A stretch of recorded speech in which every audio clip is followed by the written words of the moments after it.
Almighty Father, we thank you and praise your name, Lord, for this wonderful day that you have given to us. Lord, we are so grateful to be in your house once again this morning, Lord.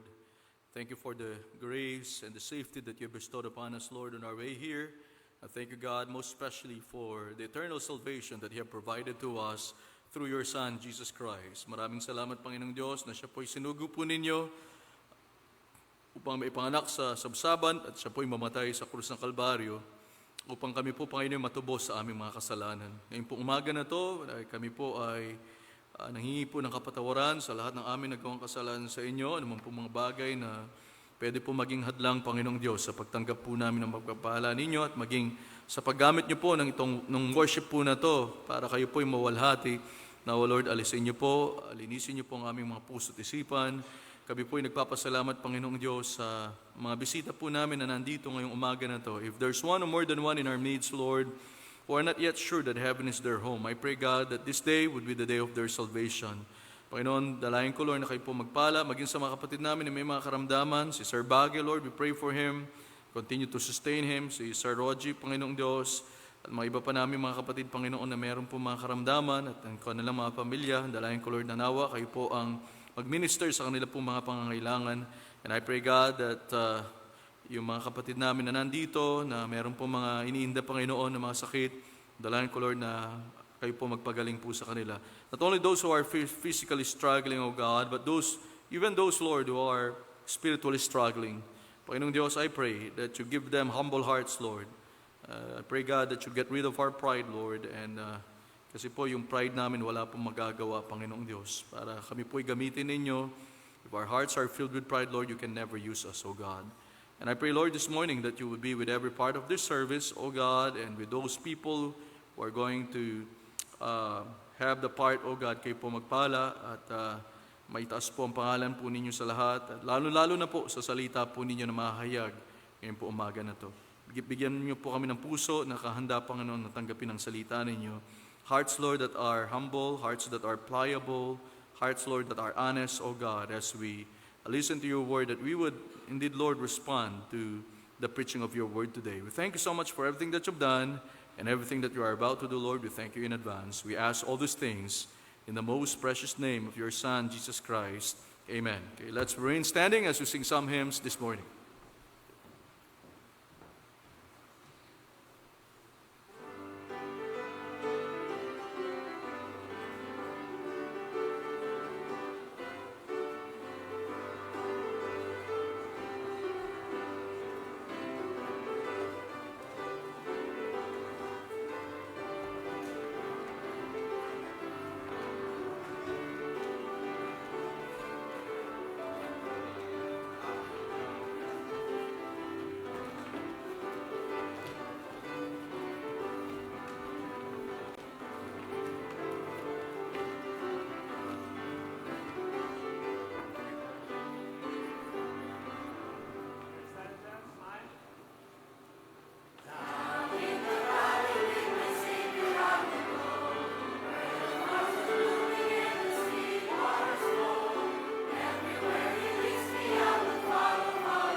Good morning po sa ating lahat. Are you ready to follow Jesus? Amen. Let's sing the first stanza once again. All together, please. Down in the valley with my Savior I will go, where the flowers are blooming and the sweet waters flow. Everywhere He leads me I will follow, follow on. Walking in His footsteps till the ground be one more now. Follow, follow. Follow Jesus, everywhere, everywhere, I will follow on. Follow, follow, I will follow Jesus, everywhere He leads me, I will follow on. Down in the valley with my Savior I will go, where the storms are sweeping and the thy waters flow. When he stands to lead me, I will never, never fear. Danger cannot frighten me if my Lord is near. Follow, follow, I will follow Jesus. Anywhere, everywhere, I will follow on. Follow, follow, I will follow Jesus. Everywhere he leads me, I will follow. Last stanza. Down in the valley or upon the mountain street, close beside my Savior would my soul ever keep. He will lead me safely in the path that he has trod, up to where they gather on the hills of God. Follow, follow, I will follow Jesus. Anywhere, everywhere, I will follow on.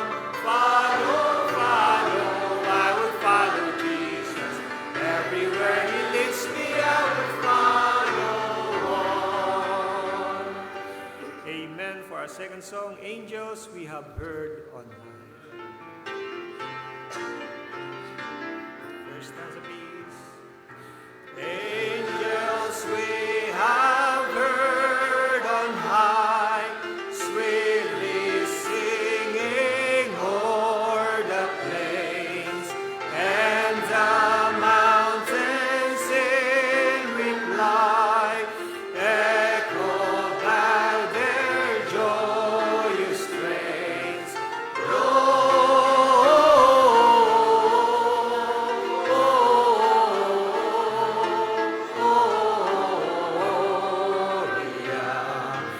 In excelsis Deo, Gloria.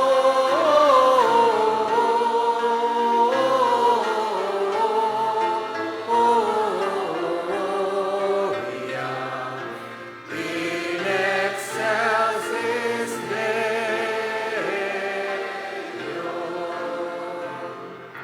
Shepherds, why this jubilee? Why your joyous strains prolong? Say what may the tidings be, which inspire your heavenly song. Gloria.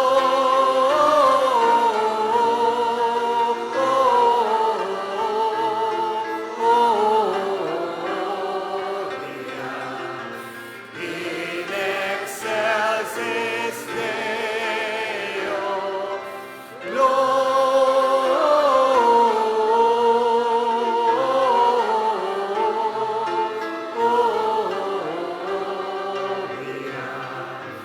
In excelsis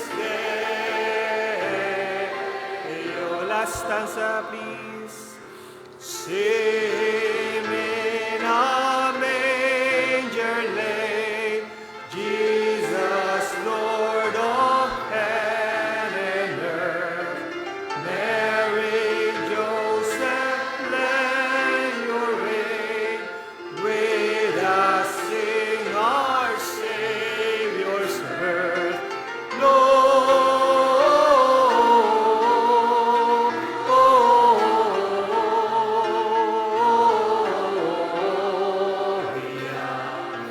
In excelsis Deo, Gloria.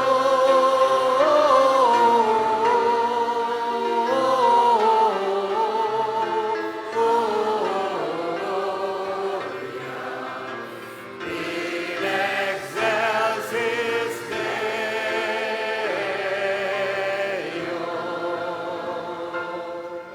Amen. Thank you so much. Pwede na po kayo makuha.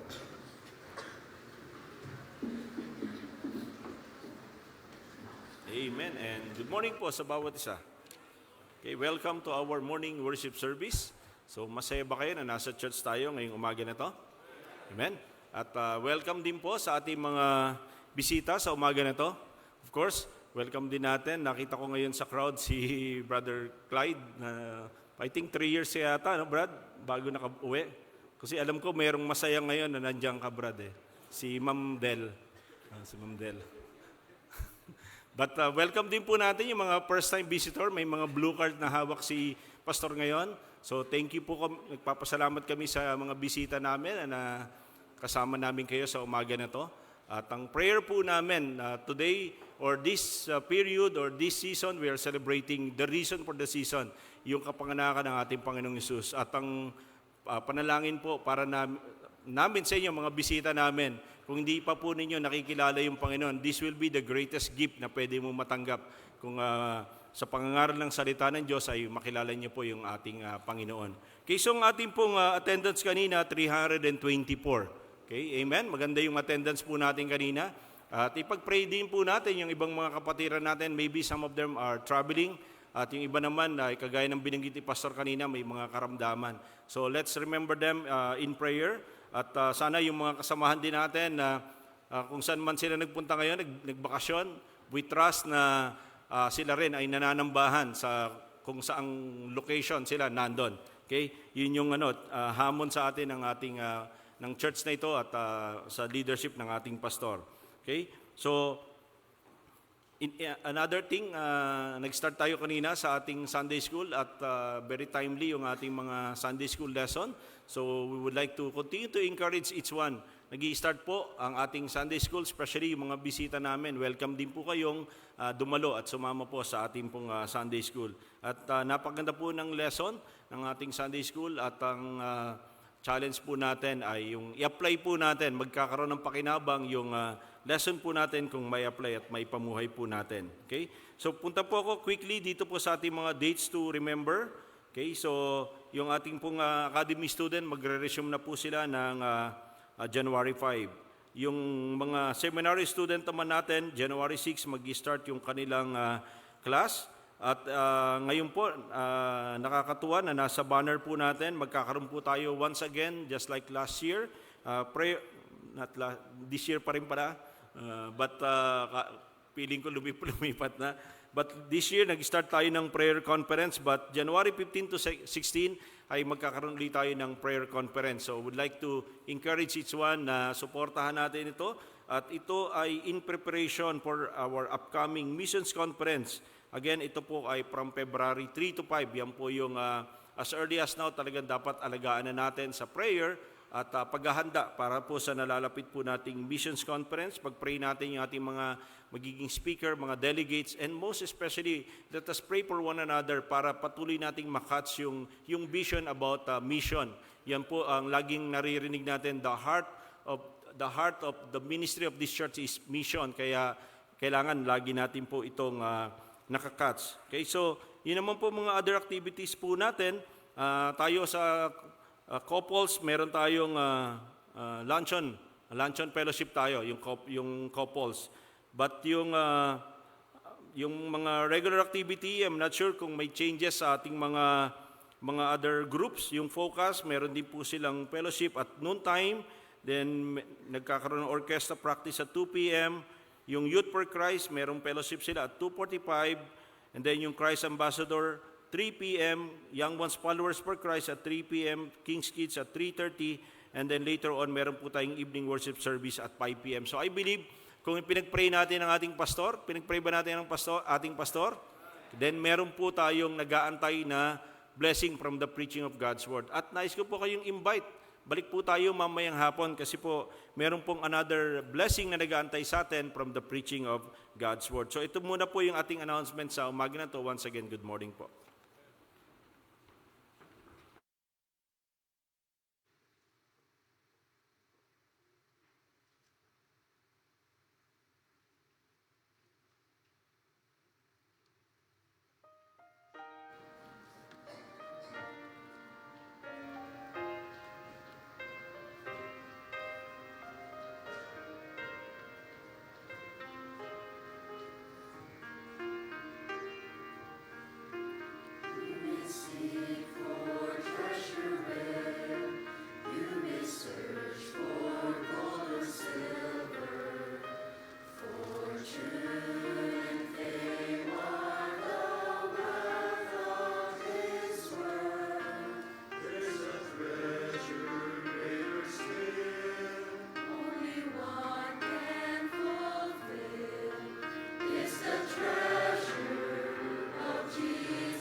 all stand up, please, and let's sing our welcome song for this morning. All together, please. Welcome, visitors, let me shake your hand.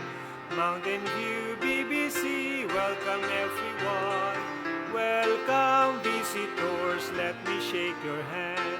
Praise the Lord, you are here, welcome everyone. Welcome, visitors, let me shake your hand. Mountain View BBC, welcome everyone. Welcome, visitors, let me shake your hand. Praise the Lord, you are here, welcome everyone. Welcome, visitors, let me shake your hand. Mountain View BBC, welcome everyone. Welcome, visitors, let me shake your hand. Praise the Lord, you are here, welcome everyone. Welcome, visitors, let me shake your hand. Mountain View BBC, welcome everyone. Welcome, visitors, let me shake your hand. Praise the Lord, you are here, welcome everyone. Praise the Lord, you are here, welcome everyone. Amen. Thank you so much. Pwede na po kayo makaupo.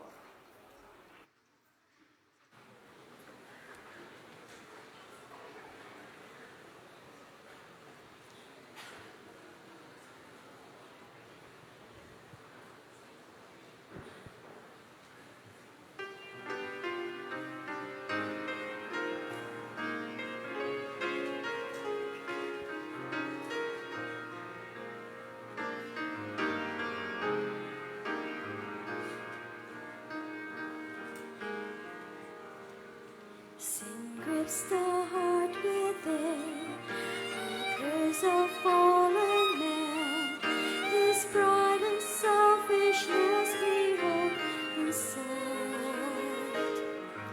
Though we were all condemned, we had a loving friend who came to save us.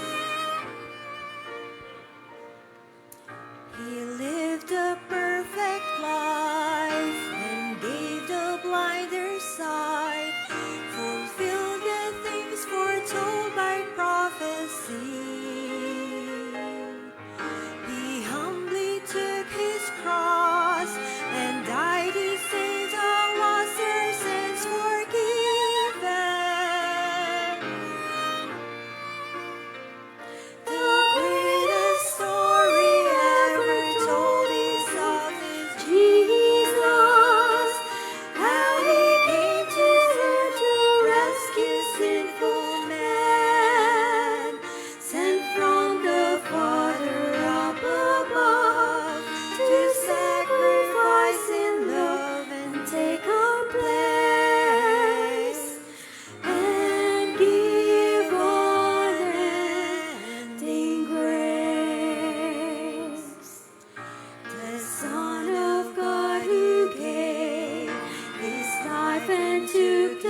The greatest story ever told is of this Jesus. Wow, what a blessing to know that na yung pong pinakadakilang kwento ay yung kwento ng ating Panginoong Hesus Kristo.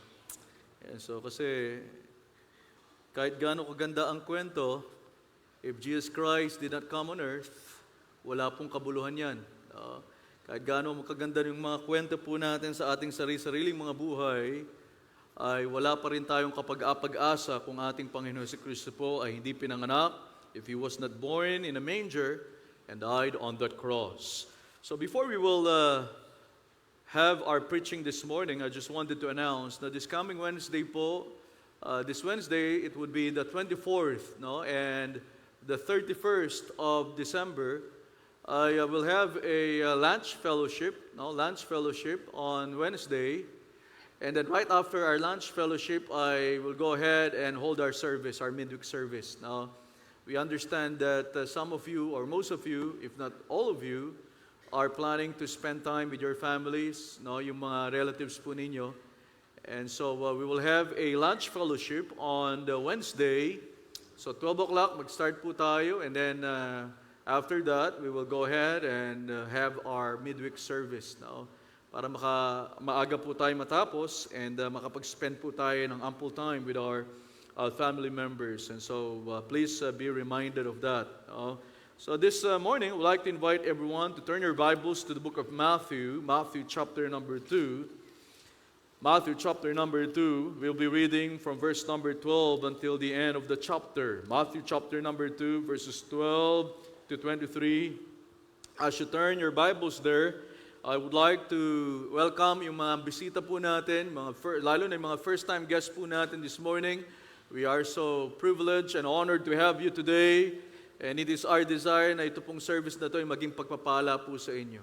And it's our prayer that you will be blessed with our service this morning, especially when it comes to the Word of God. Because ito pong time na to, ang pinaka-importante pong part ng ating pong pananambahan sa Panginoon. Wherein the Lord can talk to us through His Word.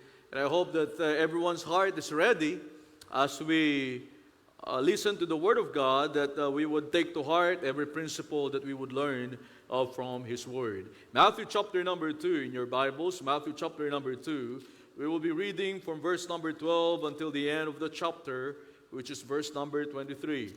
Matthew 2, chapter number 2, verses 12 to 23. If you have found the passage, say a big loud amen. All right, we'll read this together. Verse number 12. Ready, begin. And being warned of God in a dream that they should not return to Herod, they departed into their own country another way.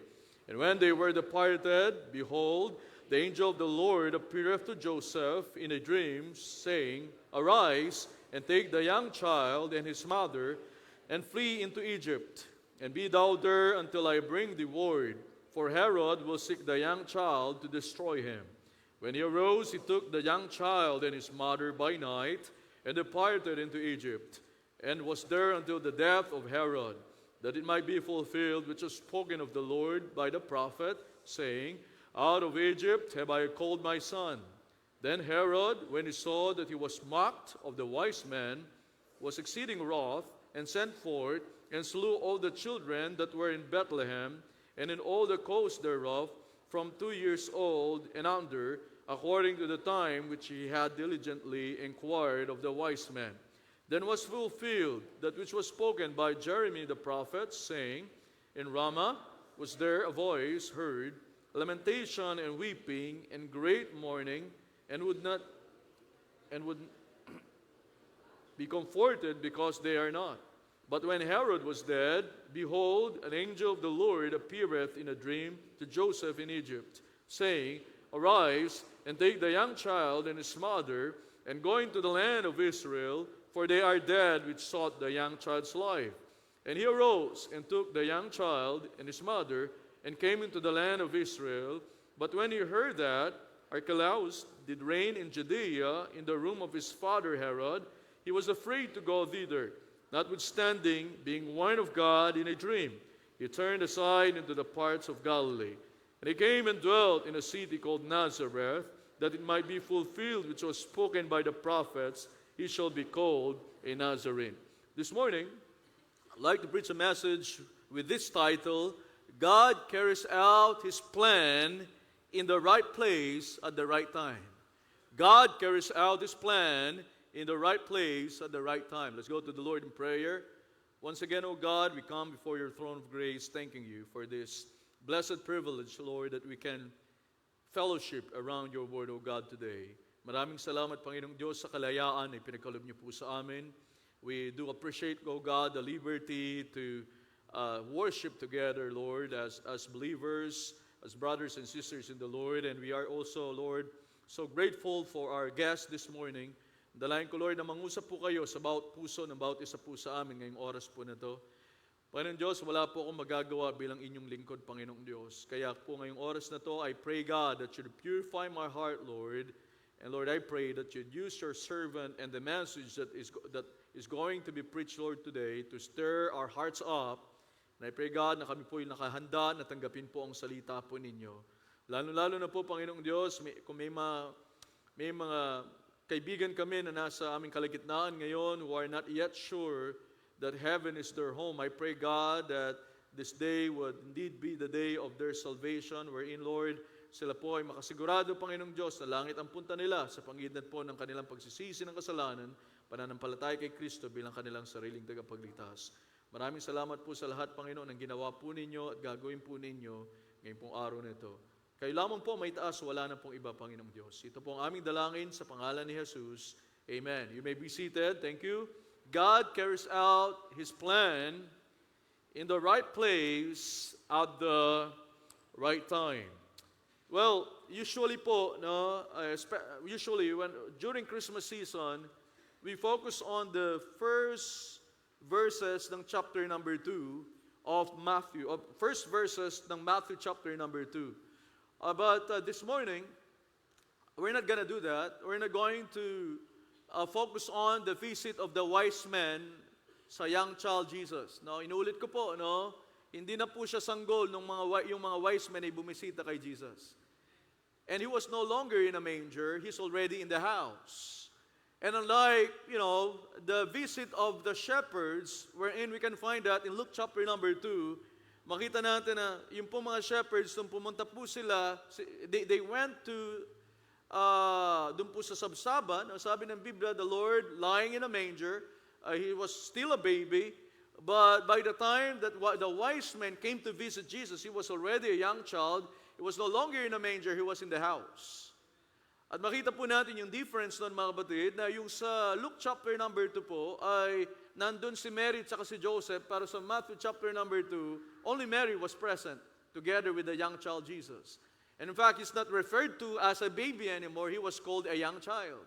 Siya po ay bata na, batang lalaki na, no? So, ibig sabihin, kaya mamaya makita po natin yan. But this morning, I would like for us to focus on the latter part of this passage in chapter number 2. And so, although we will still, titingnan pa rin natin po yung mga ibang mga verses prior dun sa ating pong text ngayon pong umaga po na to. So, this morning, our message is entitled, God Carries Out His Plan in the Right Place at the Right Time. That statement makes sense because our God is an omniscient God. He knows everything. He declares the end from the beginning. He knows our future. He's very much aware of what lies ahead of us, especially this coming 2026. We don't know what's going to happen to us this coming year. Tama po ba, mga kapatid? And in fact, no one of us here would be able to say with all confidence na sure ako na itong year na to ay buhay pa ako. Who knows? We don't know that. We don't know if, by God's grace naman siguro abot tayo ng January 1, 2026. Ako muntik na eh. Last year, this year pala yan, December 31, first anniversary na po ako. First anniversary when I was first hospitalized. I was first taken to emergency and the first time I was hospitalized. And so, praise the Lord, buhay pa ako. Yan po ang pinapasalamatan ko sa Panginoon. No? Napakabilis ng panahon. Kaya ngayon, medyo ingat-ingat tayo eh. Pag may naramdaman na ako, pahinga na. Mahirap na baka mag-anniversary uli. December 31, when I was rushed to the hospital, but praise God, I'm still alive. And it's only by the grace of God. Ibig sabihin, the Lord is not through with me yet. The same thing is true with you. Kaya buhay pa po kayo ngayon, hindi pa tapos ang Panginoon sa buhay ninyo. Meron pa po siyang gustong ma-accomplish in your life and through your life. The reason why, you are still alive today, because God is not finished with you yet. But, one thing is certain, totoo to, everyone would agree, I believe, sa title po ng message natin ngayon, that God carries out His plan in the right place at the right time. So He is a sovereign God. He is a God who is in control. That no matter what happens, He remains on His throne. Tandaan po natin yan, mga kapatid. Our God rules and He overrules. Our God is never shocked or He's never caught by surprise with the things that are going on in the world today. God already knew everything. Amen? It's hard for us to even start wrapping our head around it because hindi po natin maintindihan talaga yan. Kasi tayo, yung mga nakikita natin yun, nalalaman natin. Pero ang Diyos hindi po. In the sight of God, everything is finished. I don't know that. Don't ask me to explain that to you. But I could not explain that, but my Bible says that. So I just have to believe it. Amen? I just have to believe that I'm serving a God who is limitless, a God who is boundless, a God who knows everything long before an event will take place in my life. And that's why it's but reasonable, mga kapatid, na pagtiwalaan po natin ang Diyos. Because He is the God who carries out His plan in the right place at the right time. So this morning, I would like for us to look at 4 things that can be found in our text this morning. First of all, let's look at verse number 12 of Matthew chapter number 2. Matthew chapter number 2, verse number 12. The Bible says, "And being warned of God in a dream that they should not return to Herod, they departed into their own country another way. And when they were departed, behold, the angel of the Lord appeared to Joseph in a dream, saying, Arise and take the young child and his mother and flee into Egypt, and be thou there until I bring thee word, for Herod will seek the young child to destroy him." First of all, we can find the potentate's directives conveyed. The potentate's directives conveyed. When we say potentate, we are referring to God. He is not only a king, but He is the King of kings and Lord of lords. That's our God. The potentate's directives conveyed. In verse number 12, makikita po natin kung ano po ang ginawa ng Panginoon. Just the first few words, we could think of that someone was in danger. Kaya sabi ng Biblia sa verse 12, "And being warned of God in a dream that they should not return to Herod, they departed to their own country another way." And then verse 13, the Bible says, "And when they were departed," 3 times po, no? The pronoun "they" here pertains to none other than the wise men. So, they've been to, of course, Jerusalem. Makita natin dito. They went to see Herod, the king of Judah, because they wanted to see the child Jesus Christ. They wanted to see the Messiah. And so, binigay po nila, sinabi po nila kay Herod, and by the way, hindi po sila 3. 3 men were not enough to alarm the king. Naalarma po yung hari. Kung 3, at saka pala hindi po 3 hari, no? Hindi hari. Wise men. Yan ang maliwanag, wise men. You know the reason why they came up with this conclusion that they were kings? Because of what they were given, what they gave. Kasi po yung mga binigay po nila na yan, mga kaibigan, mga kapatid, those gifts are fit for a king. Pero sila po, they may give, this gifts po na karapat-dapat para sa hari, pero sila po hindi hari. We cannot find any passage in the Bible that referred to them as kings. No, but wise men. They were not kings, but they were wise men according to the Bible. So kaya po, just wanted to get rid of any misconception regarding this matter, regarding this issue. And makita natin dito, the 3 times that the word they is used in verses 12 and 13 is speaking about the wise men, also known as the Magi. These wise men were leaving to go home. Nung sila po ay pumunta sa hari, tapos, of course, we know what happened. Yung star po nagpakita, and then nag-stop siya dun sa house po ni Jesus, and then dun sa time na yon, they were able to worship the King of Kings and Lord of Lords. Look at verse number 8. And he sent them to Bethlehem and said, "Go and search diligently for the young child." This was Herod speaking. "And when ye have found him, bring me word again that I may come and worship him also." So just imagine, siya po yung king of Judah during the time. And yet, these wise men were looking for another king. So as a result, this baby, or this young child rather, became a threat to King Herod. Kaya sinabi niya sa kanila, this was not sincere. He spoke this in deceit. Gusto niya pong dayain sila, sabihin sa kanya kung saan yung young child na si Jesus. Sabi niya sa kanila, "When you have found him, bring me word again, that I may come and worship him also." But that's not true. Hindi totoo po yun. Ang plano po ni Herod is patayin po yung bata. That's his plan. That he would get rid of the baby Jesus. Look at verse number 9. "When they heard the king, they departed, and lo, the star which they saw in the east went before them till it came and stood over where the young child was. When they saw the star, they rejoiced with exceeding great joy. And when they were come into the house, they saw the young child with Mary, his mother, and they fell down and worshipped him. And when they had opened their treasures, they presented unto him gifts, gold, and frankincense, and myrrh. And being warned of God in a dream that they should not return to Herod, they departed their own country another way." So we find the potentates' directives conveyed. So verse number 12, makita po natin the Lord's caution presented. The Lord's caution presented. Two groups of people yan, yung wise men, tsaka po si Joseph. In verse number 12, we can find that they were warned of God in a dream that they should not return to Herod. They departed to their own country another way. Aren't you glad that you don't have to dream in order for you to know the will of God? Praise God that we have the complete Word of God in our hands today.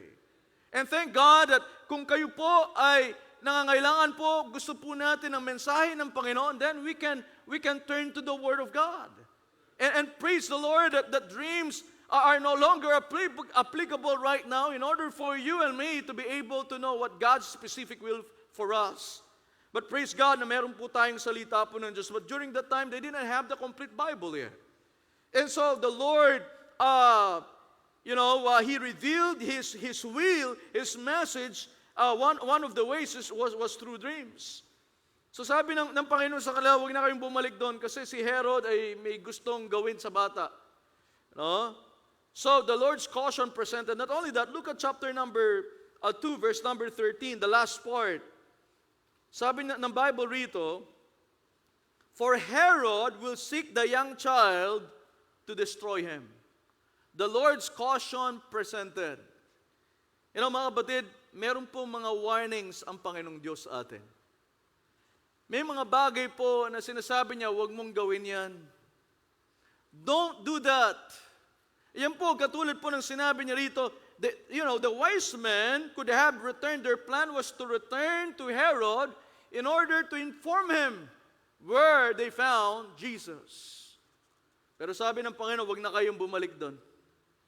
Delikado kapag bumalik kayo doon. Sabi ng Panginoon kay Joseph, in verse number 13, Herod will seek the young child to destroy him. The Lord's caution presented. Now, isn't it wonderful that these wise men and even Joseph took heed of the warning? Alam niyo po, nakakalungkot may mga Kristiyano na hindi po nakikinig sa warning ng ating Panginoong Diyos. It's sad to say that that the Bible, from the Word of God and even from the preaching of God's Word, ay meron na po tayong mga babala na huwag mong gawin yan kasi kapag ginawa mo yan, mapapahamak ka. Kapag ginawa mo yan, ay malalayo ka sa Panginoong Diyos. When you do that, you would wander away from God, and you would be, you would be miserable. You would live in defeat and discouragement instead of living in joy and victory. Pero ang problema, marami po mga Kristiyano matigas ang ulo. Di po ba?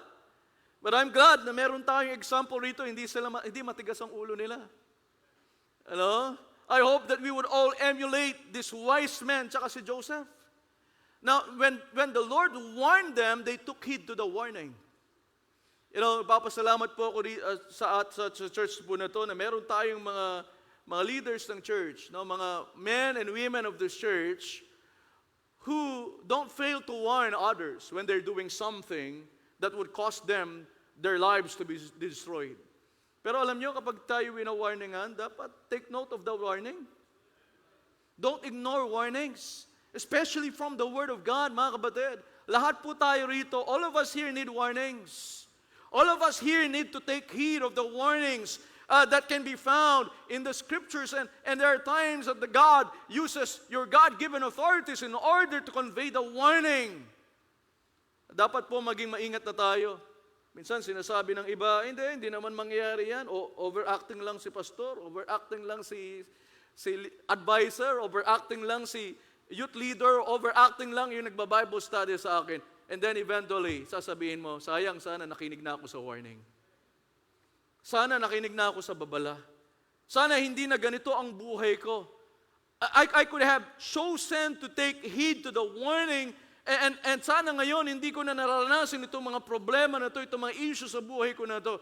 Alam niyo mga kapatid, if you and I would fail to take heed, if you ignore warnings and cautions from the Word of God, then our lives will surely be miserable someday. Sigurado po yan mga kapatid. But here, we thank God that the wise man took heed to the warning, and not only that, even Joseph, na siya po ay sumunod, o kaya siya po ay nakinig sa warning po ng ating Panginoong Hesukristo. So we said, the potentate's directives conveyed not only dun sa mga wise men, maging po kay Joseph. Look at verse number 13. And when they were departed, of course, as we have said earlier, yung pong pronoun na they doon, this speaks of the wise man. Behold, the angel of the Lord appeared to Joseph in a dream. Ayan na naman, dream.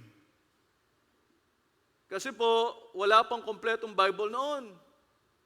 And in order for the Lord to, make known His message, His will, and He uses dreams. But ngayon po, alam nyo, nangyari ngayon, may mga tao ngayon. In fact, I experienced this myself, Back in Australia, when I talked to somebody, a workmate of mine, and I tried to witness to him, and ang question ko sa kanya, if you were to die tonight, are you 100% sure that you're going to heaven? And then responded by saying, yes, I know. Why? Because I dreamed that I went to heaven. Sabi niya, So pinaliwanag ko sa kanya, hindi dapat yan ang basihan mo. Yung dream mo para siguraduhin mo na ikay pupunta ng langit. Ang basihan po natin dapat yung salita po ng Diyos. If you are going to heaven, you know it. You know it. Kung talagang, kung pupunta ka ng langit, alam mo yon. You know it. But this morning, if you are not sure yet that heaven is your home, you should know, my friend. You should know. Kailangan nyo pong malaman. And you can only know through our Savior, Jesus Christ. Through Jesus who was born in a manger and died on that cross. The Lord's caution presented. In verse number 13, tingnan niyo po sabi ng Bible, and when they departed, behold, the angel of the Lord appeared to Joseph in a dream, saying, arise, and take the young child and his mother, and flee into Egypt, and be thou there until I bring thee word, for Herod will seek the young child to destroy him. The Lord's command proclaim. The Lord's command proclaim. Just imagine, of all the times na pwede naman sa araw, pwede naman sa umaga, But the fact that they left at night gives emphasis to the urgency of their flight. Ang hirap kaya magising, in the middle of the night. Di po ba? Yung kasarapan ng tulog mo, di po ba? Tapos gigisingin ka, that's inconvenience on the part of Joseph. And we can see here that it not only must be fast, but it must be at a time when there wouldn't be no one to inform the king as to where they had gone. Dapat yung time rin na yon, hindi lang gabi, pero dapat magiging maingat po si Joseph na wala pong makaalam na sila po'y umalis sa lugar na yon. Hindi po madali yon, mga kapatid. And this was not only for their own protection, but for the protection of those closest to them. Yan po yung katotohanan doon, mga kapatid. So we've seen, first of all, the potentate's directives conveyed. Ang kagandahan dito, mga kapatid, hindi po nagpatumpik-tumpik si Joseph. He did not delay his obedience. He didn't say, Lord, can I just sleep even for an hour? No, the Word of God says in verse 14, as soon as he heard, the command from God, verse 14, when he arose, he took the young child and his mother by night and departed into Egypt. Secondly, not only the potentate's directives conveyed, secondly, a plain display of compliance. A plain display of compliance. Sa verse number 14 po, makikita natin rito na si Joseph po ay tiwalang-tiwala sa protection na igagawad po ng Panginoon, bibigay sa kanila ng Panginoong Diyos. Sabi ng Biblia, when he arose, sabi ng salita ng Diyos, he took the young child and his mother by night and departed into Egypt. We can find Joseph's confidence to the protection of the Lord.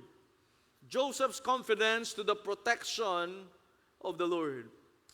The good news this morning is, if you are saved, the God of Joseph is your God. Amen? The God of Joseph is your God. The God who protected Joseph, Mary, and Jesus is the same God who can protect you from danger. Kaya makita po natin dito, he places 100% confidence upon the ability of God to protect him from any danger. Hindi po madali yun, mga kapatid, di po ba? If your family is if yung pamilya po ninyo ay nasa kapahamakan, mahirap yun. Lalo po si Joseph, although he's not the father of Jesus, tandaan po natin, Jesus didn't have a human father, amen? Pero he acted as if he's the father of Jesus. He's there to protect his family. He's there to protect Mary and Jesus. And so the Lord has given him that responsibility. And so alam niya po yan na hindi po siya ang number one protector ni Mary at ni Jesus, kundi ang Panginoong Diyos. And that's the reason why when he heard this command, the Bible says he arose. When he arose, he took the young child and his mother by night and departed into Egypt. Not only that, we can see Joseph's confidence to the protection of the Lord. We can also see Joseph's deference or humble submission to the precision of the Word, to the truthfulness of the Word. Alam po ni Joseph na hindi nagbibiro ang Panginoon.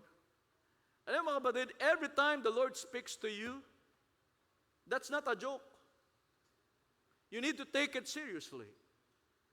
Kaya po every time na tayo po, our hearts are being stirred up because of the Word of God, then we need to yield to what the Lord wanted us to do. Kasi po, ang Panginoong Diyos, He doesn't take lightly His Word. And that's happened to Joseph. Joseph's deference to the precision or truthfulness of the Word. And praise the Lord, mga kapatid, ang salita po ng Diyos ay katotohanan. Salamat sa Diyos na ito po ay hindi po myth. Amen? Hindi legend o hindi alamat lang, mga kapatid. Hindi po made up lang ang salita po ng Diyos, ang Biblia. This was authored by the Spirit Himself.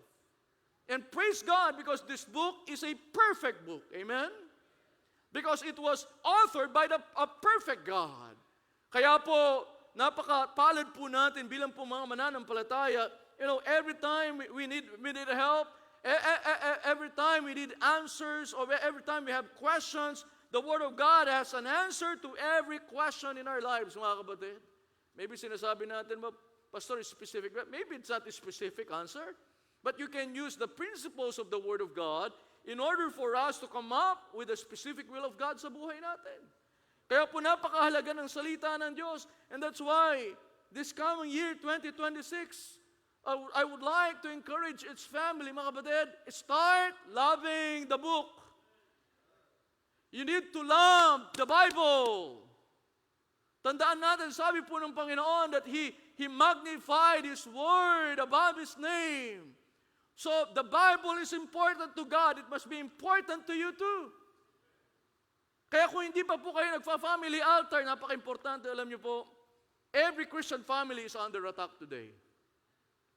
Kaya napakahalaga ng family altar. Napakahalaga na sama-sama po kayong magbabasa ng Bible and that you would pray together. Because the devil is in the attack mode at this present moment. He's trying to ruin families. He's trying to destroy relationships. And that's the reason why we need to hold on to the truthfulness of the Word of God. We need to hold on to the promises of God's Word. We need to hold on to the principles of God's Word so that we would have guidance and direction sa buhay natin bilang pong pamilya this coming year, 2026. Mga kapatid, marami pa pong mga challenges that we would face this coming year. I know that. That's why we need to be ready. Hindi po tayo magiging ready kung hindi natin binavalue ang Word of God sa buhay natin. Joseph's deference to the precision, to the truthfulness of the Word. In verse number 14, when he arose, he took the young child and his mother by night and departed into Egypt. He followed the instructions of the Lord to the letter. Talaga pong sinunod niya po yung instruction po ng Panginoon. Mga heads of the family na nandito, napakalaki po ng pwede niyong magawa para sa pamilya po ninyo. Makita natin dito, protection to physically, but the kind of protection that God can bestow upon your families, it's not only on the aspect of physical protection, even spiritual protection. Yan ang po ang kailangan ng mga pamilya ngayon, mga kapatid. And only God can do that. Only God through His Word can do that, can bestow protection upon your families.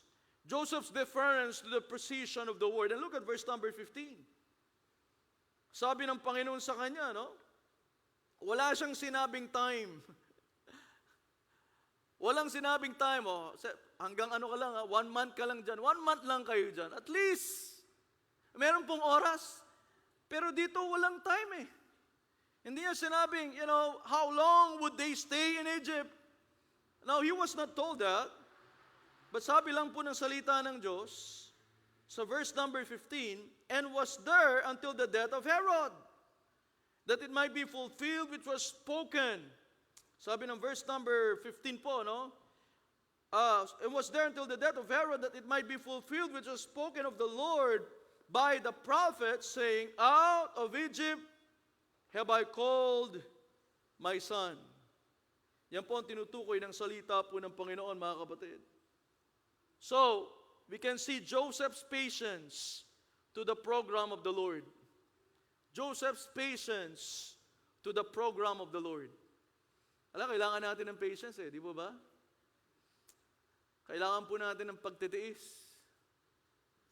Sabi nga nila, if you ask God for patience, then be ready for challenges. Be ready for tribulations. Because the Bible says, tribulation worketh patience. Iba sa inyo, I want patience, Lord, and I want it now. Yung panalangin na iba, ganun eh. Sabi ng Biblia, ang ganda po, Hebrews 10:36, but ye have need patience, so patience that after that ye have done the will of God, you might receive the promise. Pero mahirap rin, Tribulation kasi worketh patience. That's the only way wherein our patience would be developed through tribulations, through adversities. Alam niyo, isa sa mga pinakamahirap gawin is maghintay. Di po ba? Maghintay. Sabi ni David sa Psalm 40 verse number 1, I waited patiently for the Lord, And he inclined unto me and heard my cry. Yung mga young men and young ladies, maghintay. Amen? Wait patiently.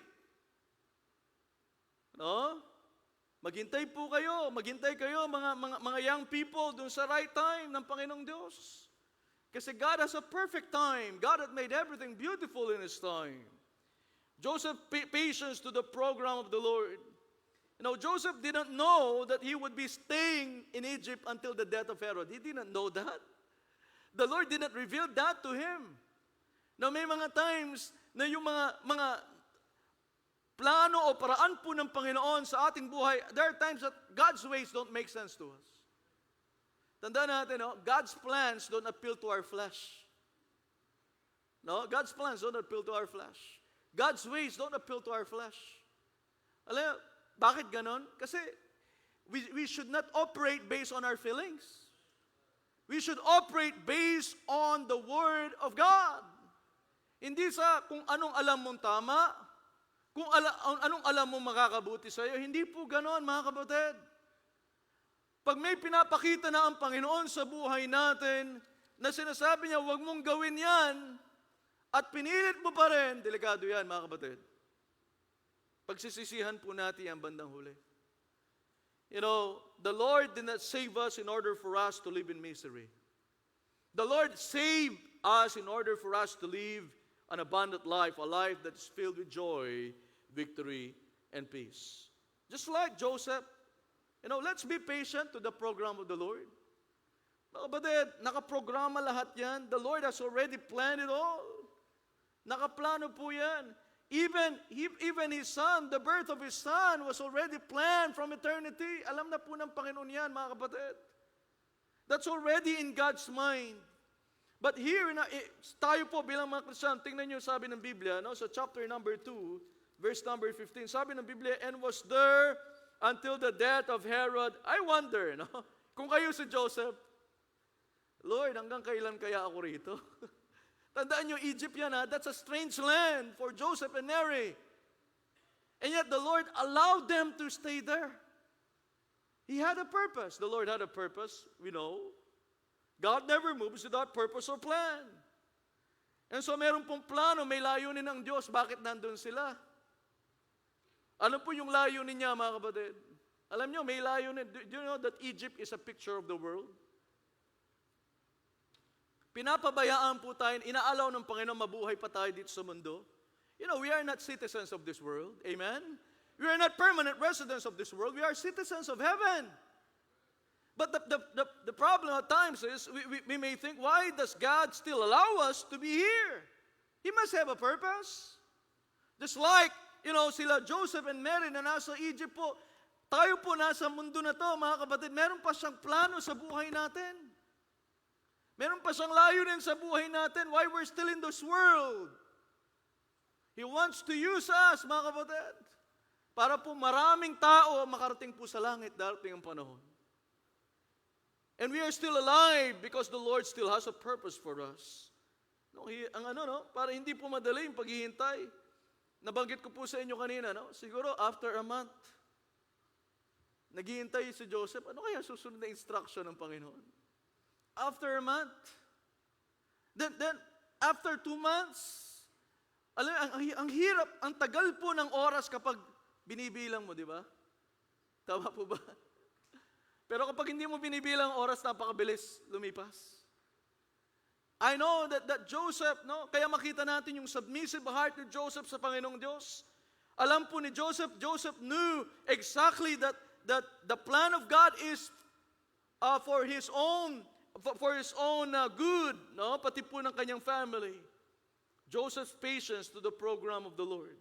So we've seen so far the potentate's directives conveyed. Secondly, a plain display of compliance. Thirdly, let's look at verse number 16. Ito na. Then Herod, when he saw that he was mocked of the wise men, hindi na sila bumalik, yung mga wise men, he was exceeding wroth and sent forth and slew all the children that were in Bethlehem and in all the coasts thereof, from 2 years old and under, according to the time which he had diligently inquired of the wise men. And then look at verse number 17. Then was fulfilled that which was spoken by Jeremy the prophet. No? Makita po natin sa Jeremiah 31:15. In Ramah was their voice heard, lamentation and weeping and great mourning, Rachel weeping for her children and would not be comforted because they are not. Thirdly, we can see a prophecy declared and completed. A prophecy declared and completed. Si Herod po, no, he was called Herod the Great. But meron pong sinabi rito, no? Augustus, kasi itong nangyari, inutos niya na patayin. No? He poured out his wrath upon young children. 2 years and below. No, lahat sila pinapatay po niya. He felt insulted, he felt disrespected by this wise man. And he took out his wrath upon the young children in around Bethlehem. Maraming isip natin, bakit yung mga wise men po, they were not obligated to obey King Herod? Because they were not citizens of that country. They were not subject to the demands of the earthly king, but rather they followed the heavenly king. When God's commands conflict with an earthly ruler's demands, we must obey God. Regardless kung boss po yan, I'm not saying you would disrespect your boss. I'm not saying that you would go against yung kung ano yung, as long as it doesn't violate the biblical principles, then you need to obey. Pero sabi ng Acts chapter number 5, verse number 29, we ought to obey God rather than man. No, ngayon, narinig ko na sa Christmas party daw, yung mga employees, pag may Christmas party, hindi na sila mafo-force na sumayaw.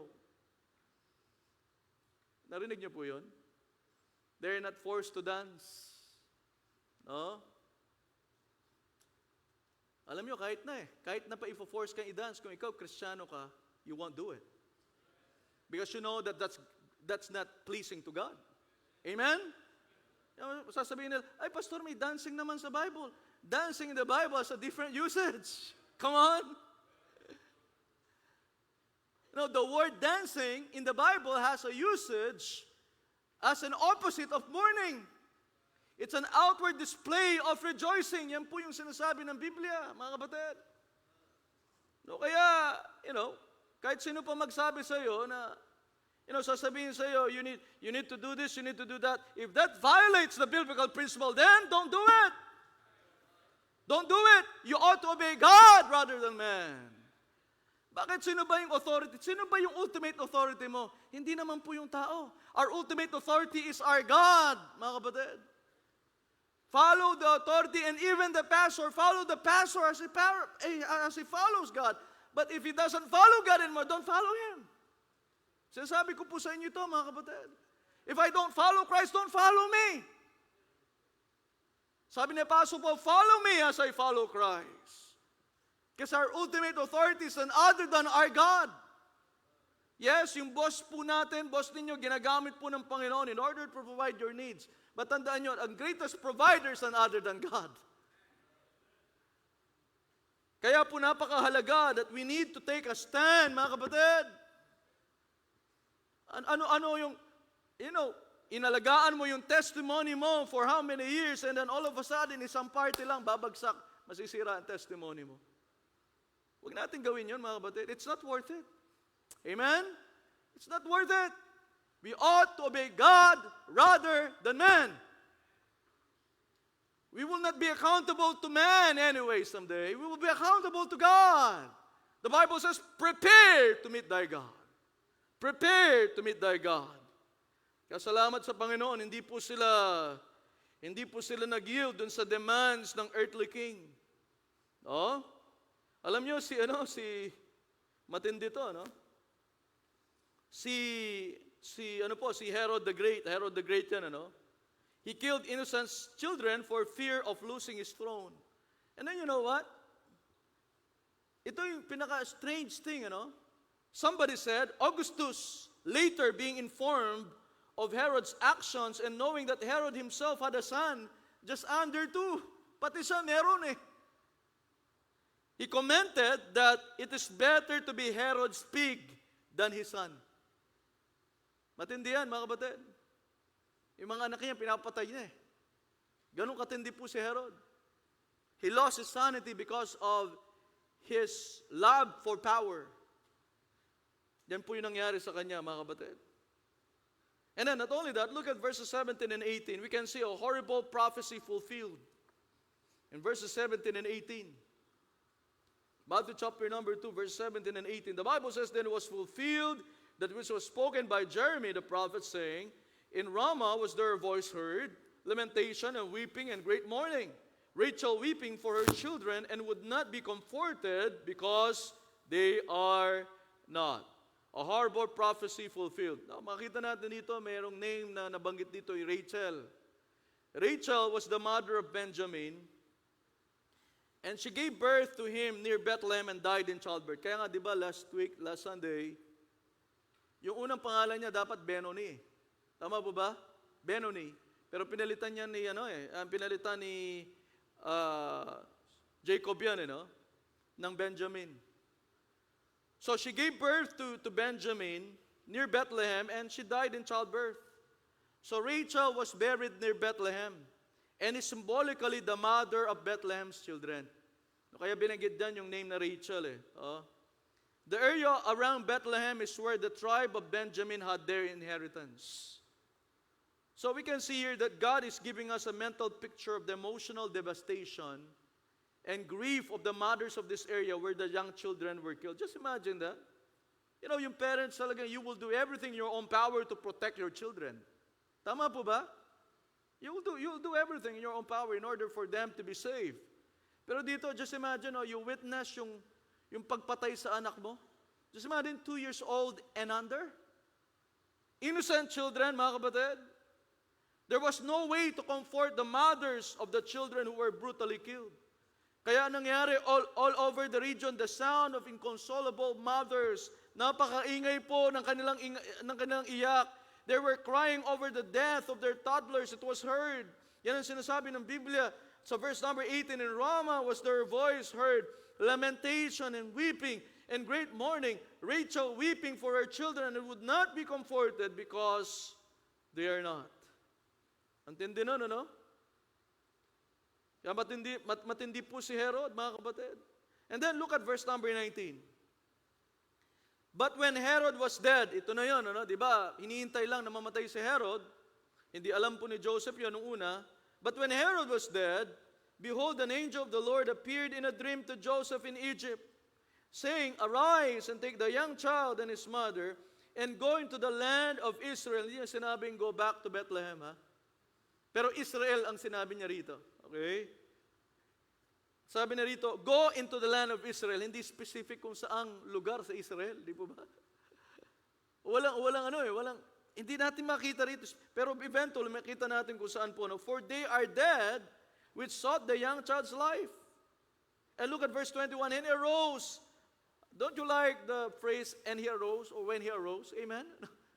Talagang kaagad-agad, Hindi niya dinelay yung obedience niya sa Panginoon. So we can find finally, what we've seen so far, the potentate's directives conveyed, a plain display of compliance, a prophecy declared and completed. By the way, kapag sinabi ng Diyos, matutupad yan. Wala pong sinabi ang Diyos na hindi natupad o kaya hindi matutupad. Now, our God is a covenant-keeping God, mga kapatid. A prophecy declared and completed. Kaya we can count on Him. We can rely upon Him. Sabi ng Hebrews 10:23, let us hold fast the profession of our faith without wavering, for He is faithful that promise. Tayo lang naman ang nagbe-break ng promise, pero ang Diyos hindi po.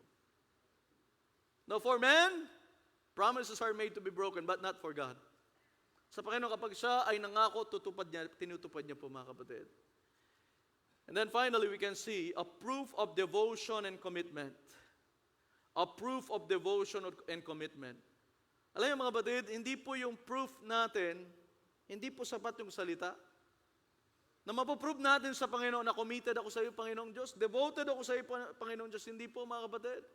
Si Joseph po, hindi po salita. Hindi po yan ang proof niya na talaga nagmamahal siya sa ating Panginoong Diyos. We find in verse number 19, sabi ng Biblia, in verse 20, when he heard the command, ginamit niya po the angel of the Lord when he appeared to Joseph in a dream, and sabi, arise, anong ginawa niya sa verse 21? And he arose and took the young child with him. Matindi yan, ano? So yan po yung ginawa ni Joseph. So we can find here his obedience in spite of inconvenience. His obedience in spite of inconvenience. Joseph provided for his family while he, by faith, waited on the Lord until the death of Herod. Herod died, and the angel from God brought word to Joseph in another dream. He was told that Herod and whoever else that was seeking to end Jesus' life was dead. But look at Joseph's single instruction was to move the family back to Israel. Wala pong specific. Ang laki-laki. Kumbaga, saan lugar sa Israel? No, he was never told that he would go back to Bethlehem. Hindi po. God gave Joseph a general instruction to go into Israel, but he didn't say where in Israel he was to go with the family. Tama po ba, mga kapatid? Alam nyo, there are times that God's instructions are explicit. And then the reason behind them is clear. Para tayo po'y patuloy. Patuloy po tayong makinig sa Panginoon.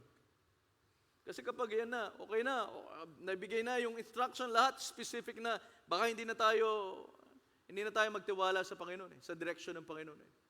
So makita natin dito, Israel po. Israel lang. However, as it is here, God often gives us more generalized instruction not written down verbatim in detail. And we often have more difficulty obeying those. Once again, Joseph obeyed the instructions without any hesitation by faith. Hindi po siya nag-hesitate, hindi siya nag-alinlangan. Alam mo kapatid, kung yan po ay kalooban ng Diyos, huwag kang mag-alinlangan. Wala pong dahilan in order for us to be reluctant when you are 100% sure that God's perfect will for you, then you have to obey God. Don't hesitate, mga kapatid. Yan pong ginawa po ni Joseph. Joseph obeyed the instructions by faith. No, alam po niya yung Diyos na sinasamba niya. Sabi po ng Biblia, and he arose and took the young child and his mother and came into the land of Israel. And then verse number 22, sabi ng Biblia, but when he heard that Archelaus did reign in Judea, in the room of his father Herod, he was afraid to go thither. Hindi sa Judea sila pumunta eh.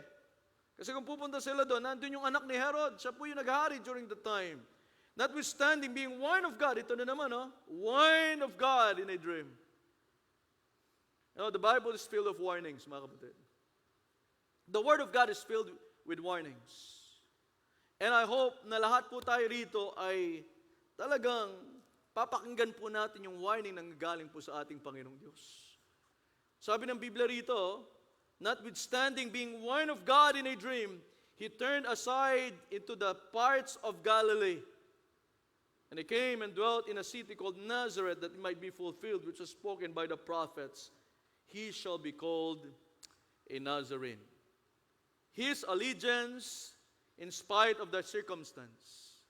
His allegiance in spite of the circumstance. Pag sinabi natin allegiance, yung loyalty niya sa Diyos, hindi nawala. Alam mo mga kapatid, minsan yung ating pong loyalty sa Panginoon, nakabase doon sa kung pinagpapala tayo ng Panginoong Diyos. Kung maayos yung buhay natin, mga kapatid, hindi po. Regardless kung ano po ang sitwasyon ninyo sa buhay, you need to continue to be loyal to God. That's what happened to Joseph. Joseph hears that Herod's son Archelaus, and otherwise known as Herod II, is now the king. So he's fearful that he might try to kill Jesus too if he heard that he was in Israel. But makita natin dito na history tells us that Archelaus only ruled in his father's place for 9 years. 9 years lang siya, before the Roman ruler Augustus removed him and exiled him to France, to Gaul, where he stayed until his death. Archelaus was so wicked that even the Roman government would not put up with him. Grabe, no? Soon after Herod died, his territory was divided up and reduced to Judea and part of Samaria. Joseph's fear was very reasonable, yet he still obeyed. Tindi ng loyalty ni Joseph sa Panginoon. God warned Joseph in a dream to stay in Galilee outside the reach of Archelaus. Kaya yun, palaging ready si Joseph na makinig ng salita ng Diyos. He's always ready to listen to God's directions. He's very sensitive to God's guidance sa buhay po niya through His Word. Mga kapatid, dapat po ganun tayo. Dapat palagi tayong, hindi yung sarili natin. Minsan gusto natin marinig yung lang gusto nating marinig. Pero mga kapatid, may mga times that whenever the Word of God is being preached, I would like to let you know, folks, that the Word of God is not being preached to us in order for us to hear what we wanted to hear. The Word of God is being preached to us because the Lord wanted us to hear what we need to hear. Kung ano pong kailangan natin, mga kapatid. No, we are not preaching here a feel-good kind of a message, mga kapatid. No. No, the Bible says clearly that our job as preachers of the Word of God is to preach the Word, be instant in season and out of season, reprove, rebuke, exhort with all long-suffering and doctrine. That's our job here. We are not motivational speakers here. We are preachers of the Word of God. We ought to preach the whole counsel of God. You may not like what you are hearing right now, mga kapatid, but it's from the Word of God.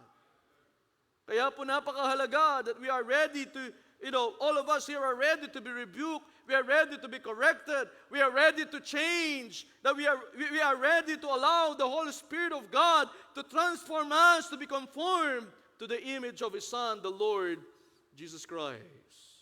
Kasi sabi ng Biblia rito, maliwanag po, no? God guided Joseph to take his family to Nazareth in Galilee. Going back to Nazareth with Jesus was another fulfillment of Scripture. So makita natin, I tried my best to look at a passage na word for word na sabi, okay, yung si Kristo ay mapapanganak, wala po ako nakitang ganun. While not Old Testament passage uses the exact phrase, but most Bible scholars believe that there's a word play on the Hebrew word netzer, or branch from Hebrews chapter number 11, verse number 1. Yung pong netzer means branch. And Isaiah 11, verse number 1, is a prophecy of the coming Savior. Let's look at that. Now, Isaiah chapter number 11, verse number 1. Isaiah chapter number 11, verse number 1. The Word of God says here, "And there shall come forth a rod out of the stem of Jesse." Who's Jesse? He's the father of David. And where did Jesus come from? Which lineage? Or whose lineage? The lineage of David. "And there shall come forth a rod out of the stem of Jesse, and a branch." Have you noticed the word branch is capitalized? The first letter is capital letter. "And a branch shall grow out of his roots." Do you know that the Hebrew word for branch is netzer? Netzer. At meron po ako nabasa, yung modern Hebrew po, tinatawag yung Christians na Nazrikim. Nazrikim, ang ibig sabihin, people from Nazareth, or tagasunod ng someone from Nazareth. So, this may be the passage that the Bible speaks of when it says that it's prophesied na siya po ay magstay po sa Nazareth. But yet, that's what the Word of God says. But let us remember na kahit wala man ganun, wala mang, literal o kaya wala man pong specific na nakalagay na talagang duroon po yung anak ng Diyos, si Jesus Christ, but the Bible has said it. We have to believe it, amen? That's already in the Word of God. And the Bible doesn't say it more than once, doesn't have to say it more than once in order for us to believe it. God has said it, that settles it. Amen? That settles it. And so the Bible says clearly, sa Matthew chapter number 2, makikita po natin dito, "And he came and dwelt in a city called Nazareth, that it might be fulfilled which was spoken by the prophets, he shall be called a Nazarene." He's not a Nazarite, he's a Nazarene. Ang Nazarite po, iba sa Nazarene. Kaya po nag-come up po yung mga tao ngayon, ang buhok daw ni Jesus Christ ay mahaba because I'm afraid they got mixed up with the words Nazarene and Nazarite. When somebody is a Nazarene, it only means that he's from Nazareth. That's it. Pero a Nazarite po, that's a special vow na mga Hudyo during Bible times. And they were not allowed to cut their hair. No, they were not allowed to touch yung pong dead body ng animals, both animals and human beings, mga kapatid. Pero the Lord Jesus Christ was never a Nazarite. He was a Nazarene because he came from Nazareth. Yan po yung maliwanag na sinasabi po ng salita ng Diyos. Ngayon po umaga na to, mga kapatid. I hope na tayo pong lahat rito ay we are fully convinced that God carries out His plan in the right place at the right time. It was exemplified in the scriptures over and over again that is so. Ngayon po umaga na to, mga kapatid, kung tayo nagtitiwala dun sa bagay na yan, would you come to the Lord today and say, Lord, I submit to your will. Lord, help me, O God, I would be like Joseph. Na hindi na ako mag-question. Joseph did not ask any question. He did not ask for details. He just obeyed right away. Ang ganda po, no? Ang gandang attitude ng Kristiyano yan. Kapag sinabi ng Diyos, gagawin mo na kaagad. Pag sinabi ng Diyos, wala ka ng excuse. But the problem with many Christians in this day and age in which we live, it's easy for them to find excuses. It's hard for them to look for ways in order for them to follow the Lord. But mga kapatid, if you really believe that God carries out His plan in the right place at the right time, you will come to God today and say, Lord, I believe that. Help me, Lord, that I will trust you more and more. There's a lot of uncertainties this coming year, 2026. But praise God, because we may not know what tomorrow holds for us, but God is very much aware of our future. And that's why this morning, marami sinasabi mo, gusto mong sabihin sa Panginoon, I trust you sa lahat ng mga uncertainties ko, sa future ko. And Lord, I want you, Lord, to be my director. I want you, Lord, to guide me. Ano man sitwasyon sa buhay ko, and I would submit to you. If that's your commitment this morning, I hope na ngayon po ay lumapit tayo sa Panginoong Diyos at sabihin natin sa Kanya yan. Tandaan natin, mga kapatid, our God is a God who commits. He makes commitments because He loves us. Tayo po kaya, do we love Him? Do we love the Lord? Are you willing to make a commitment to God today? You are not going to fulfill that commitment in your own strength. Sa panggitan po ng grace ng ating Panginoong Diyos. Because knowing that God carries out His plan in the right place at the right time. Can I ask everyone to please be upstanding? Have every head bow and every eye closed. Ngayon po umaga na to, mga kaibigan na nandito. Can I ask you a question this morning? Sino po sa atin rito? Who among you here, I would like to ask you to raise your hand. Who among you here knows for certain, alam niyo na po, tiyak na kayo that heaven is your home? Pwede taas ang kamay ninyo. Alam mo na, anong oras mawalan ka ng buhay, pupunta ka ng langit. Praise the Lord. Purihin po ang Diyos. Okay. Okay, pwede na po you can put your hand down.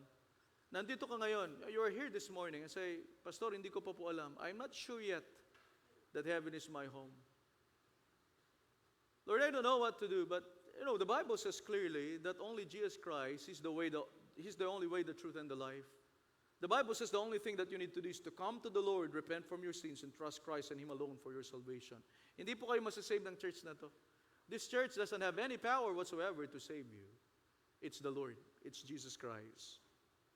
You can come to the Lord today. I'm not asking you na maging member kayo ng church na to. No, church membership has nothing to do with your salvation. Wala pong magagawa ang church na to para masave kayo. Pero ang Diyos po ng church na to, siya lamang ang makakapagligtas po sa inyo. And nandito nga yung sinasabi ng Pastor, hindi ko pa alam. I'm not sure yet that heaven is my home. At gusto ko pong malaman. Pwede ba ang taas ang kamay? Pwede ba? Pwede po ba ang taas yung kamay nyo? Meron po ba dito, mga kaibigan? Mahal po kayo ng Panginoong Diyos. Nais niya po na kayo po'y maligtas. Nais niya po kayo po'y magkaroon ng buhay na walang hanggan. Meron po ba sa atin dito? Meron po ba sa atin dito? Meron po ba? Marahil hindi mo pa alam. Pastor, hindi ko pa alam na langit ang punta ko at gusto kong malaman. sa panggitan ng salita ng Diyos, meron po magpapakita sa inyo that somebody would show you from the Word of God, how can you know for certain that heaven is your home? Meron po ba sa atin? Meron po ba sa atin na ito? Can you raise your hand, please? We love you in the Lord and we want you to be sure that heaven is your home. Kung kayo po ilalapit kay Kristo, mananampalataya kay Kristo bilang inyong sariling tagapagligtas. Marahil you are already saved, pero the Lord spoke to your heart through the message. God carries out His plan in the right place at the right time. As I pray today, would you come to the Lord and say, Lord, tulungan niyo po ako na magtiwala po sa inyo. Tulungan niyo po ako, Panginoon, magpasako po sa inyo. Panginoong Diyos, maraming salamat po sa inyong salita. Ngayon po umaga na to. We thank you, Lord, that truly, although, Lord, at times you don't understand, at times, Lord, it's beyond comprehension. But Lord, thank you so much because you have reminded us, oh God, that you carry out your plan in the right place at the right time. Help us, Lord, na magsasubmit po kami sa inyo. Lord, hindi po madali. Hindi po, may mga times, Lord, that we are brought into difficult situations, oh God. Difficult and challenging situations. And Lord, I pray na tulungan niyo po ang bawat isa po sa amin, yung mga Ngayon pong oras po na ito, Panginoong Diyos, alam niyo po yung mga puso ng bawat isa po sa amin. Tulungan niyo po kami, Panginoon, magtiwala ng lubusan lang sa inyo.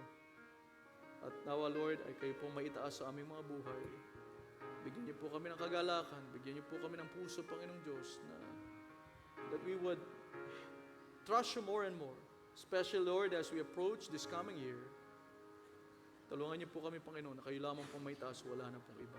As our song leader sings this morning, the altar is still open for invitation. Would you come to the Lord today and say, Lord, ito po yung buhay ko, Panginoong Diyos. Lord, I'm committing my life to you. Lord, help me, oh God. Lord, God carries out His plan in the right place at the right time. Parang may mga bagay po sa buhay natin ngayon na sinasabi mo, kala mo kontrolado mo. Iniisip po natin kontrolado natin. Hindi po, mga kapatid. Pero God is in control of everything. Would you ask God this afternoon, this morning, sabihin mo, Panginoon, ito po, hindi ko po kontrolado, hindi ko po kaya, Panginoong Diyos. Pero Lord, I'm willing to follow you. I'm willing to obey you, Panginoong Diyos. Lupit ba kayo sa Panginoong Diyos ngayon? Sa sinasabi mo na, Panginoon, hindi ko po kaya, pero kaya po ninyo, Panginoong Diyos.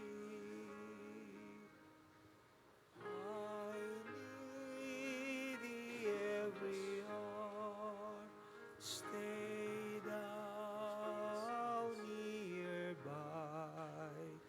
Temptations lose their power when thou art nigh.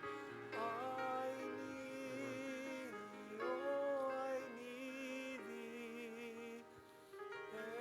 Every hour I need thee. Oh, bless me now, my Savior. I come to Okay, let's sing the last verse. Let's sing the last verse. I need thee every hour, most holy one. Oh, make me thine indeed, thou blessed Son. I need thee, oh, I need thee. Every hour I need thee. Oh, bless me now, my Savior. I come to thee. O sa harap po ninyo si Dane David. And according to her, she got saved on November 19, 2025. And that was November 19, 2025. That was just recent. Okay, very recent po. And she wanted to follow the Lord in the waters of baptism. And so, of course, the only requirement, no, para po ang isang tao po ay makasunod sa tubig ng bautismo, yung salvation niya. No? Siya po ay secured na sa kanyang patutungan ng mga oras mawalan siya ng buhay. And so she has expressed her desire to follow the Lord in the waters of baptism. So we'll be praying for you, Dane, no? And that the Lord will help you to grow. And we have Sister Lana discipling her. And so I know that she could attest, even her parents, na po, they could attest to the fact that meron po mga changes sa buhay ng batang ito. And so that's enough. That's more than enough. No? Para po tayo ay mapatunayan na talagang ito pong batang ito ay tumanggap kay Kristo bilang kanyang sariling tagapagligtas. The Bible says, therefore, if any man be in Christ is a new creature. All things are passed away, all things are become new. So she would be baptized next Sunday, Lord willing. So thank God for that. Okay, Dane, you can come back. No? Okay, so at this time po, I will have our ushers can I ask our ushers to take the respective places? Ushers, please.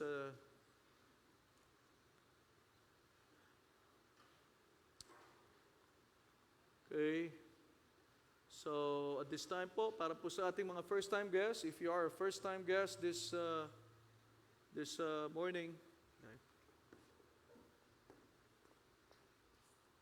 If you are a first-time guest, please don't feel obliged to give.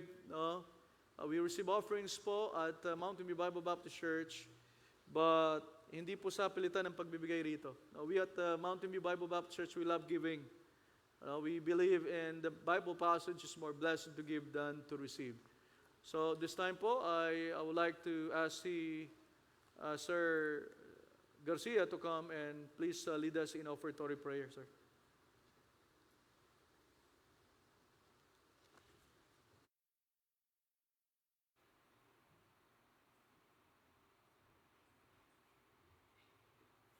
Let's pray. Muli po, Panginoon Diyos, kami po ay nagpupurit ng papasalamat po sa inyo na ang araw pong ito ay isang pagpapala para sa amin po, lalo-lalo na ang binigay niyo po sa amin ay hindi namin po kayang palitan o kayang higitan. Dahil sa inyo pong bugtong na anak na kami po ay nailigtas, dahil po sa inyong pagmamahal sa sanglibutan na ito, na binigay niyo po siya para po sa amin. Patuloy po nagpapasalamat po kami sa kalusugan yung binigay, sa inyo pong pag-iingat sa bawat isa po sa amin, lalo-lalo na po sa pakikinig ng inyo pong ebanghelyo na ito po ay amin pong araw-araw na ipamumuhay. Salamat po sa oras pong ito, sa pagpapala na ngayon pong natanggap.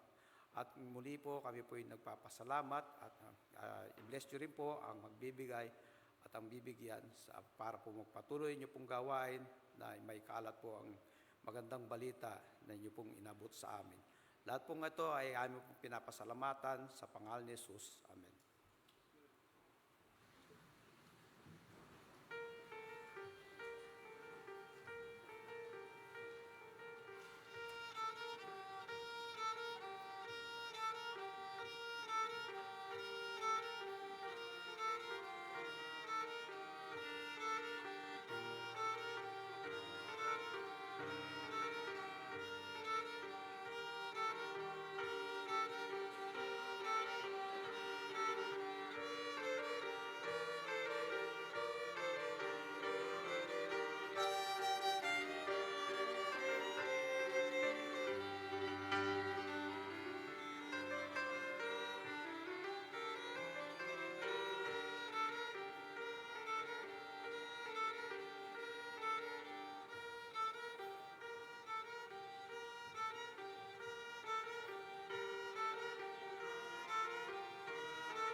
Thank you for the wonderful music. At this time po, I would like to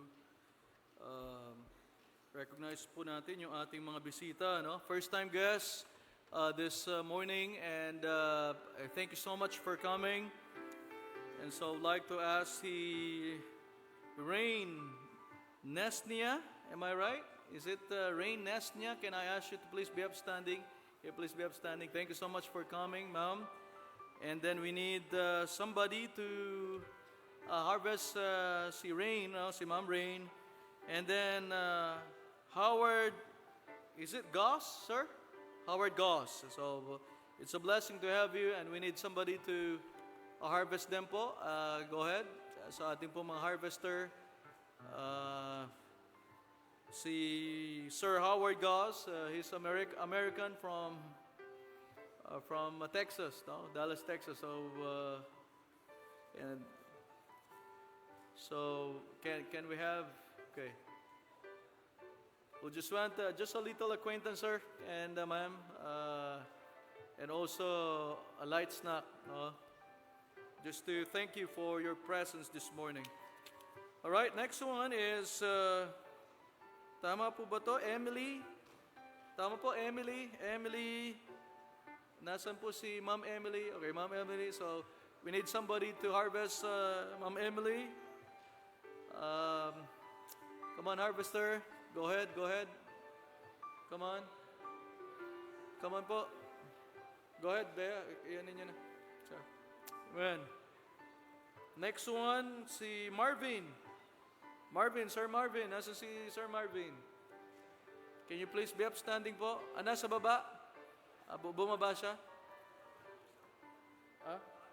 35 eh. 35 years old. And then si Monica. Monica. Okay, Monica. Thank you so much for coming, Monica. Can I ask somebody to harvest her? Thank you so much po. Is there anyone else na hindi po natin na-recognize the first-time guest? If you are a first-time guest, can you please be upstanding? Kung first time po ninyo na nakarating rito o nakapag-attend po ng church, can you please be upstanding? Meron pa po ba? Meron pa po ba? Alright, so if that's all po, we will have our last song ngayon pong oras na to. Let's all stand up, please, and let's sing the song, I'm Determined.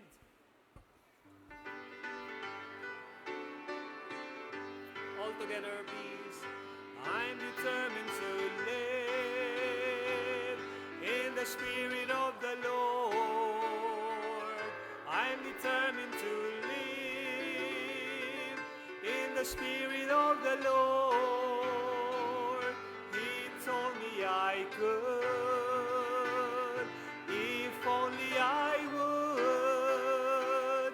I'm determined to live in the Spirit of the Lord. I'm determined, I'm determined, I'm determined, I'm determined to live in the Spirit, in the Spirit, in the Spirit, in the Spirit, in the Spirit of the Lord. He told me I could, if only I would. I'm determined to live in the Spirit of the Lord. Amen. Marami pong salamat. God bless us all.